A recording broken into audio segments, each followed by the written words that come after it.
세상에서 가장 화려한 장소에 세상에서 가장 초라한 손님이 나타났습니다. 강남 한복판, 하룻밤 대관료만 수천만 원을 호가하는 최고급 호텔 예식장. 입구부터 늘어선 화환들이 마치 권력의 성벽처럼 견고해 보입니다. 오늘의 주인공, 강진우 팀장. 그는 거울 속에 비친 자신의 완벽한 수트핏을 점검합니다. 개천에서 용이 되어 승천하는 날, 그의 곁에는 국내 굴지 기업의 임원들과 정재계 인사들이 가득합니다. 같은 시각 서울 남부터미널 7번 승강장. 먼지 앉은 낡은 보따리를 품에 꼬가는 한 여자가 내립니다. 충청도 소도시에서 새벽차를 타고 올라온 순자 씨입니다. 그녀의 발에는 서울 구경 한 번 못한 낡은 고무신이 신겨 있습니다. 순자 씨는 호텔 로비의 대리석 바닥이 너무 매끄러워 발을 떼기가 무섭습니다. 자신의 신발 자국이 귀한 바닥을 더럽힐까봐 까치발을 들어 걷습니다.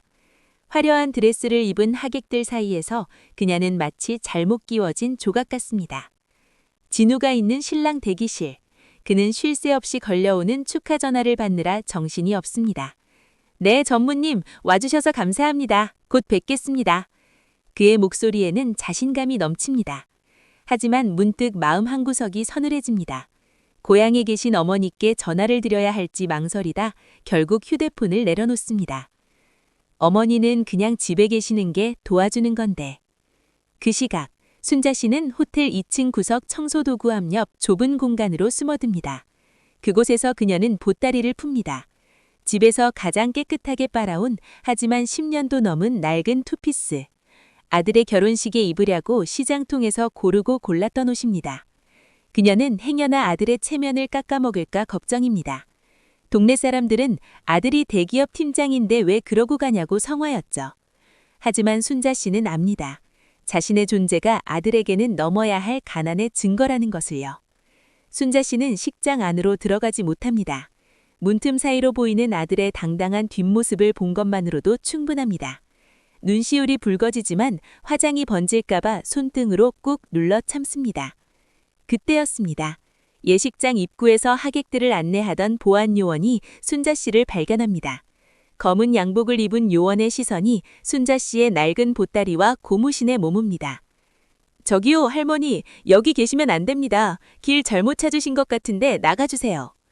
순자 씨는 당황해서 보따리를 더 세게 움켜잡습니다. 아니, 저기, 내 아들이... 말끝이 흐려집니다.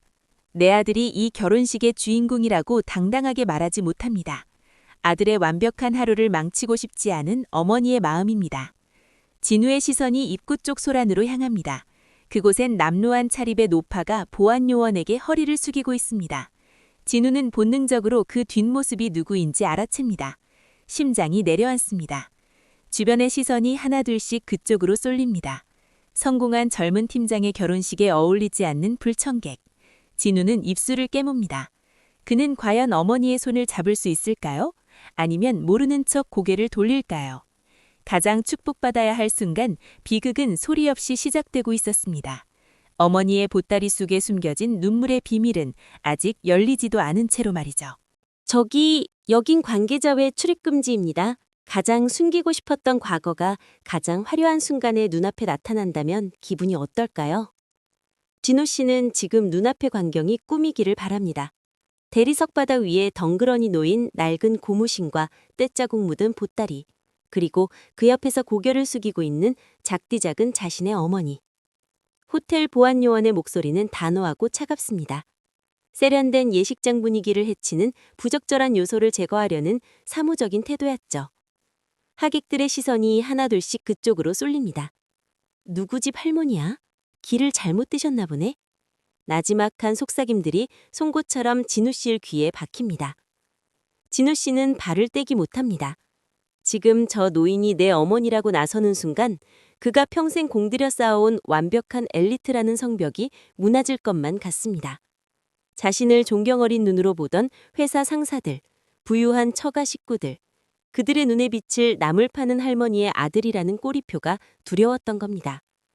할머니, 자꾸 이러시면 곤란합니다. 행사 중이니 얼른 나가주세요. 순자 씨는 떨리는 손으로 아들의 이름이 적힌 청첩장을 꺼내려 합니다. 하지만 당황한 탓인지 보따리 매듭이 좀처럼 풀리지 않습니다. 그녀의 투박한 손가락이 꼬인 끈을 붙잡고 쩔쩔맵니다.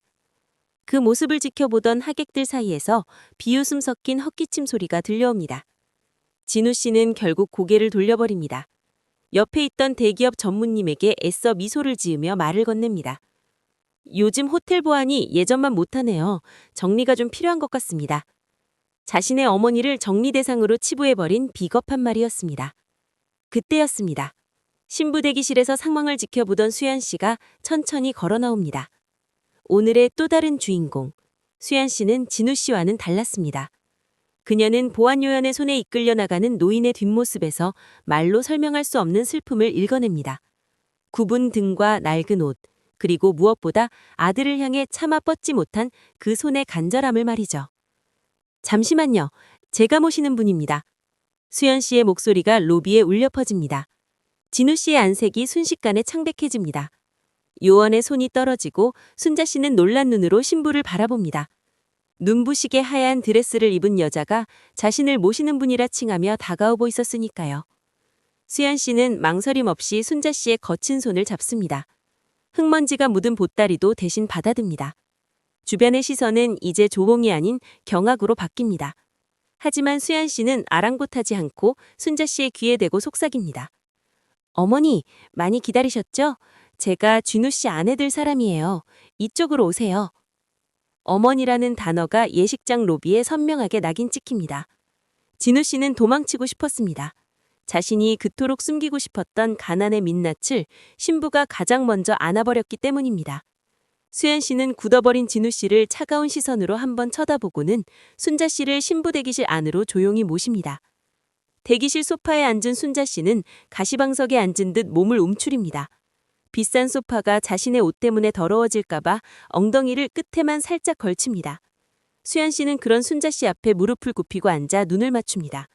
순자 씨는 그제야 품에 안고 있던 보따리를 주춤거리며 내밉니다. 떨리는 목소리로 세약이야, 내가 올 때가 아닌데 이것만 전해주고 가려고 했어. 순자 씨가 내민 보따리는 묵직했습니다. 그 안에는 무엇이 들어있길래 그녀는 쫓겨나면서도 이것만은 놓지 않았을까요? 수연 씨가 보따리 매듭을 풀려고 하자 순자 씨가 급히 그녀의 손을 막아섭니다. 아니, 지금 말고 나중에 둘이 있을 때 열어보렴. 진우 씨는 문 너머의 대화를 들으며 비참함을 느낍니다. 자신이 지키려 했던 체면이 얼마나 부질없는 것이었는지, 그리고 자신이 외면한 저 보따리 속에 무엇이 담겨 있을지 두려워지기 시작합니다. 하지만 갈등은 이제 시작일 뿐이었습니다. 사돈댁 식구들이 이 소식을 듣고 대기실로 몰려오기 시작했거든요. 격식을 중시하는 수연 씨의 부모님 눈에 이 남루한 시어머니는 어떻게 비칠까요? 순자 씨는 과연 무사히 식을 마칠 수 있을까요? 아무도 예상치 못한 결혼식. 이제 어머니의 보따리가 불러올 폭풍우가 시작되려 합니다. 폭풍 전야의 고요함은 그리 길지 않았습니다. 신부 대기실의 문이 거칠게 열리며 수연 씨의 어머니가 들어옵니다. 값비싼 진주 목걸이와 기품 있는 한복 차림. 그녀의 시선이 소파 구석에 움츠려 있는 순자 씨에게 꽂힙니다. 당혹감을 넘어선 경멸의 빛이 스쳐 지나갑니다. 사돈택 식구들이 하나둘 대기실로 모여듭니다. 그들의 눈에는 순자 씨가 입은 낡은 투피스가 예식장의 옷점처럼 보였을 겁니다. 수연 씨의 어머니는 기가 찬 도 딸을 바라보며 나지막이 쏘아붙입니다. 수연아, 이게 대체 무슨 상황이니? 이분이 누구신데 네 대기실에 계셔? 순자 씨는 본능적으로 일어납니다. 자신 때문에 새아기가 곤란해지는 걸 세상에서 가장 무서워하는 사람이니까요. 그녀는 자기도 모르게 뒷걸음질을 치다 구석에 놓인 화분을 건드리고 맙니다. 바닥에 쏟아진 흙처럼 순자 씨의 자존감도 무참히 흩어집니다. 수연 씨는 단호했습니다. 어머니의 손을 꼭 잡은 채 자신의 부모님을 똑바로 응시합니다. 엄마, 진우 씨 어머니셔. 인사드려. 대기실 안에 정적이 흐릅니다. 진우 씨는 문가에 서서 그 광경을 그저 지켜볼 뿐입니다. 도와야 한다는 마음보다 이 상황을 어떻게든 빨리 덮고 싶다는 이기심이 앞섰기 때문입니다. 수연 씨가 잠시 자리를 비운 사이 진우 씨가 순자 씨를 복도로 불러냅니다. 그는 화잔한 게 아닙니다. 그저 무서웠던 겁니다. 평생을 바쳐 일궈온 자신의 성이 어머니라는 존재 때문에 흔들리는 것이요. 진우 씨의 목소리는 떨리고 있었습니다. 어머니, 제가 그냥 집에 계시라고 했잖아요. 옷은 또 이게 뭐예요? 사람들이 다 수군거리는 거 안 보여요?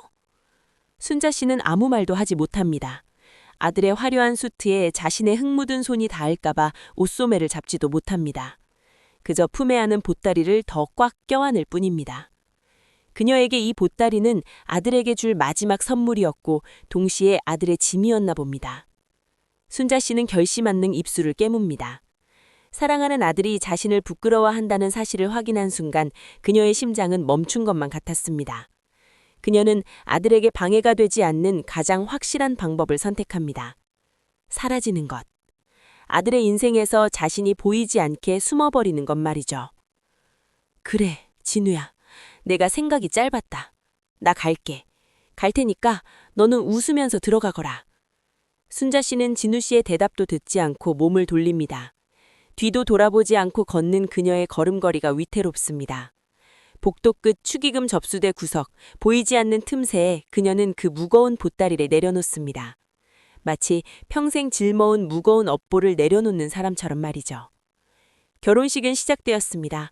하객들의 박수 속에 진우 씨가 당당하게 입장합니다. 하지만 주례석 옆 혼주적 한 자리는 텅 비어 있습니다. 화려한 수국으로 장식된 의자가 그 어느 때보다 차갑고 쓸쓸해 보입니다. 수연 씨는 입장하는 내내 어머니를 찾습니다. 하지만 보이지 않습니다. 텅 빈 혼주석을 바라보는 그녀의 눈에 실망감과 슬픔이 스쳐 지나갑니다. 신랑 진우 씨의 얼굴은 무대 조명 아래서 창백하게 빛납니다. 그는 이 시기 끝나기만을 간절히 기도합니다. 모든 화려한 순서가 끝난 뒤 수연 씨의 손에 낡은 보따리가 돌아왔습니다. 구석진 바닥에 버려지듯 놓여있던 그것. 수연 씨는 직감합니다. 어머니가 남긴 것이 단순한 짐이 아니라는 것을요. 그녀는 진우 씨를 부릅니다. 이게 뭔지 알아요? 진우 씨는 차갑게 식은 보따리를 보며 얼굴을 찌푸립니다. 버리고 것이지 뭘 이런 걸 또. 하지만 수연 씨는 이미 매듭을 풀고 있었습니다. 보따리 속 내용물이 드러나는 순간 수연 씨의 손이 멈춥니다. 그리고 뒤늦게 다가온 진우 씨의 눈동자가 격하게 흔들리기 시작합니다. 그 안엔 진우 씨가 상상조차 하지 못한 어머니의 평생이 담겨 있었습니다. 과연 그 낡은 보따리 안에는 무엇이 들어 있었을까요? 그리고 진우 씨는 이 잔인한 진실 앞에서 어떤 선택을 하게 될까요? 이제 아들이 외면했던 어머니의 진짜 이야기가 시작됩니다. 여러분은 사랑의 무게를 재본 적이 있나요? 화려한 예식장의 조명이 꺼진 뒤 그늘진 정산실 구석. 아들이 부끄러워 버려두려 했던 그 낡은 보따리가 드디어 입을 엽니다. 그 속에는 번쩍이는 금반지도 비싼 예물도 들어있지 않았습니다. 하지만 그 무엇보다 묵직한 삶의 편린들이 쏟아져 나오기 시작하죠. 수연 씨의 손끝에 가장 먼저 닿은 것은 신권 10,000원짜리 다발이었습니다. 은행 띠지로 묶인 것도 아닌 노란 고무줄로 칭칭 감긴 돈뭉치들. 자세히 보니 지폐마다 물기가 마른 자국이 역력합니다. 어머니가 새벽 서리를 맞으며 나무를 팔고 한 장 한 장 손등으로 눈물을 훔치며 모았을 그 돈.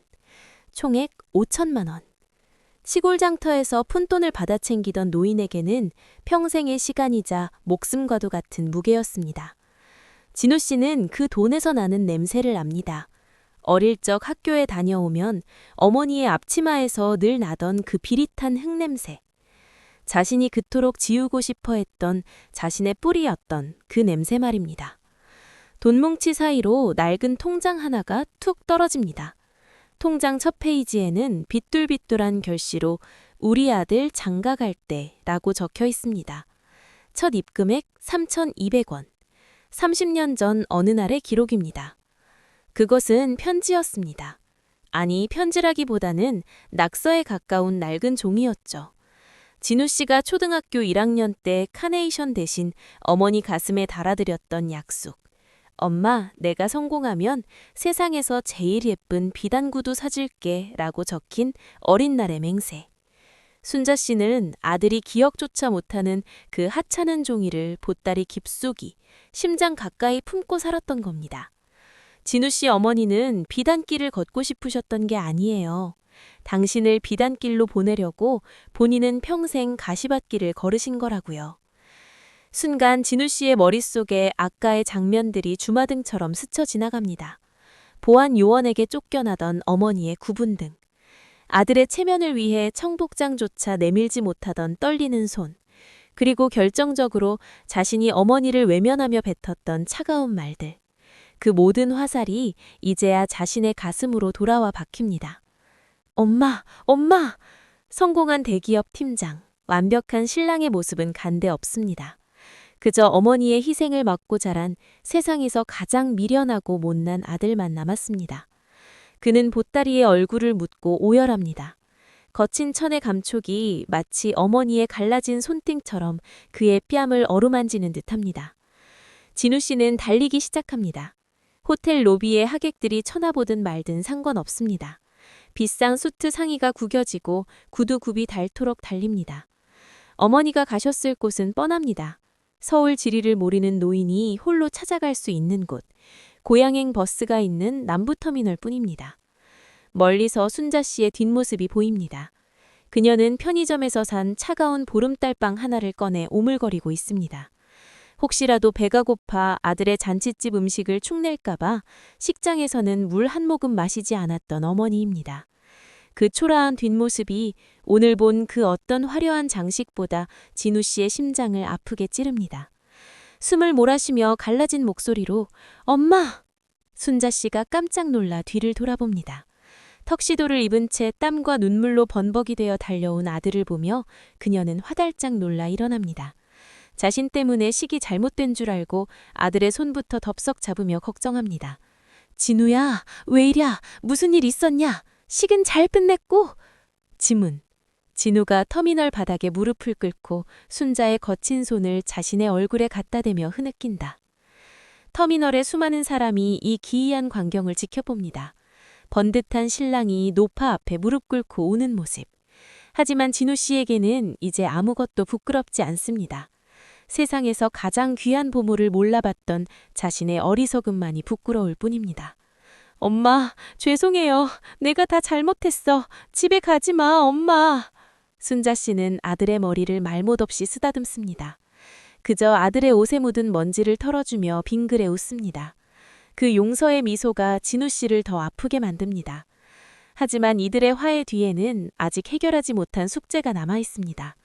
당장 내일부터 마주해야 할 싸늘한 사돈댁의 시선, 그리고 갑자기 사라진 신랑 신부 때문에 아수라장이 된 예식장. 진우 씨는 과연 이 모든 폭풍을 이겨내고 어머니에게 진짜 비단길을 따라드릴 수 있을까요? 진정한 결혼식, 이제부터가 진짜 시작입니다. 성공의 정점에서 가장 높고 화려한 곳에 서고 싶었던 한 남자가 있습니다. 하지만 정작 그가 진정한 행복을 발견한 곳은 대리석 바닥의 예식장이 아니었습니다. 퀴퀴한 기름 냄새와 사람들의 소란이 가득한 낡은 터미널 대합실의 차가운 벤치였죠. 진우 씨는 어머니의 무릎에 얼굴을 묻은 채 한참을 울었습니다. 그 울음은 지난 세월 가난을 부끄러워하며 어머니를 밀어냈던 자신을 향한 채찍질이었습니다.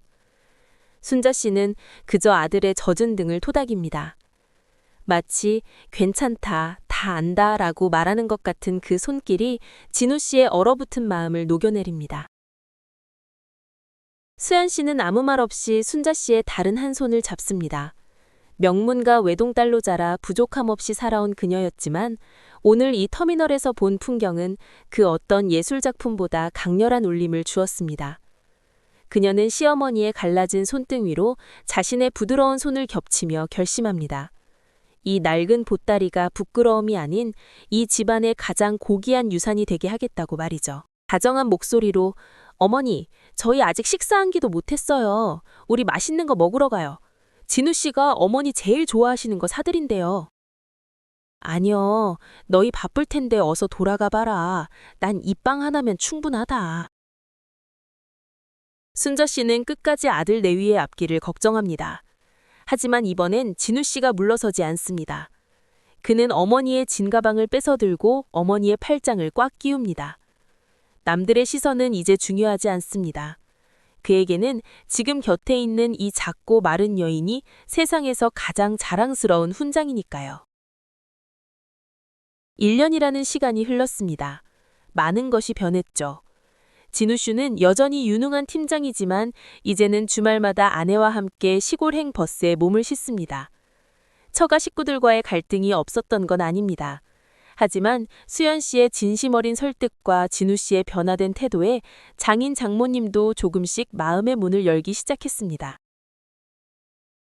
시장 한복판, 예전 같으면 고개를 돌렸을 그 나물 가판대 앞에 진우 씨가 서 있습니다. 그는 이제 능숙하게 앞치마를 두르고 어머니 곁에서 손님을 맞습니다. 어머니, 오늘은 제가 할 테니까 좀 앉아 계세요. 진우 씨의 손등에도 이제 제법 기분 좋은 흑대가 묻어납니다. 진우 씨가 어머니에게 상자 하나를 내밉니다. 상자 안에는 은은한 빛깔의 비단구두 한 켤레가 들어 있습니다. 30년 전 철부지 초등학생이 삐뚤삐뚤한 글씨로 적었던 그 약속.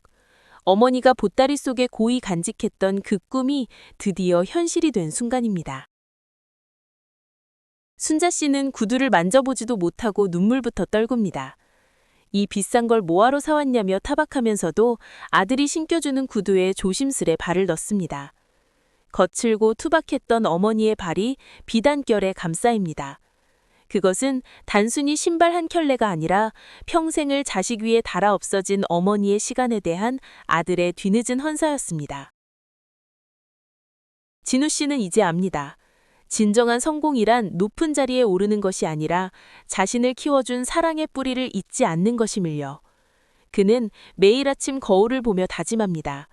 어머니가 따라준 그 따뜻한 비단길 위에서 이제는 자신이 누군가의 그늘이 되어주겠다고 말입니다.